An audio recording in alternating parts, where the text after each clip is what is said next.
one of many protests that have taken place in Los Angeles within the past couple of days. Last night we had one in West Hollywood. A number of people were arrested there. I believe 7 people arrested. Basically, a lot of people are calling this the new civil rights battle. People who support gay marriage are saying this is the new civil rights battle, and they are doing what they can to show support for gay rights in this state. As you mentioned now, after it did pass, there are now a number of lawsuits.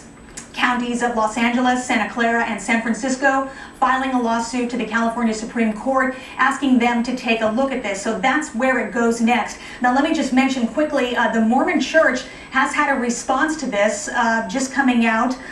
One of their spokespeople is saying that they did in fact encourage members to support the ban on gay marriage, but the church itself made no institutional donations. And that's important because, of course, there will be a number of people looking to file charges against the Mormon Church for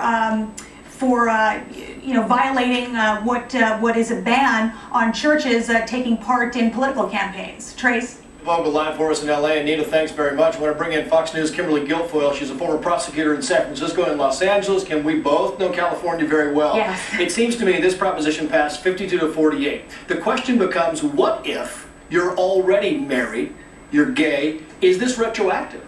It's a great question. It's one that people are debating right now as we speak. There are approximately 18,000 couples who married since June 17th when they were able to, when the court said it was okay. So now what happens to those people? They have certain rights that are being afforded them as a married couple. Do you take those rights and privileges away? The Attorney General, Jerry Brown, is saying right now the way that this law was written, it does not say that it was retroactive. Therefore, he will defend in court those marriages that happened during this time frame. Opponents of it, however, say that's wrong. They say that this law is retroactive, that those marriages should be invalidated. So that's one issue unto itself. Then there's the issue as to whether or not this was legal to begin with, this amendment. A few months ago, the court declined to hear this, saying that it wasn't a revision. And courts have overturned California amendments before, so this would not be new. You're absolutely right. Typically, they like to stay out of it. I think they kind of thought, well, let it go to the voters. Let's see what happens. If it was voted down, no, then they don't need to get involved in it per se. But now there are all of these challenges. They're going to have to make a decision as to whether or not this violated these individuals' rights by taking away a fundamental right to marry, taking it away from one group. Not saying all Californians, saying just you, just these people. And the question would be, can you write discrimination, is what the critics are saying. Can you actually write discrimination into law?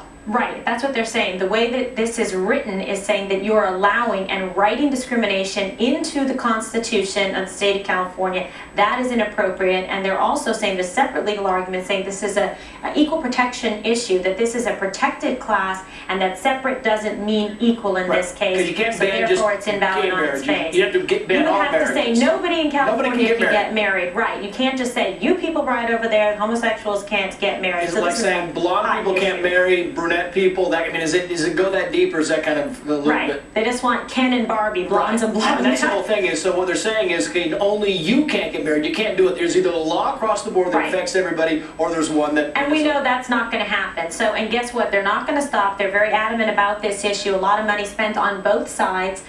This is something we're going to see a lot of. And Ellen DeGeneres, she was bummed out about it too. She and Portia de Rossi just got married. And Star Trek, George Takei. George Takei, Sulu, right? Yeah. Kimberly Guilfoyle. Kimberly, thank you very much. Pleasure, Trace.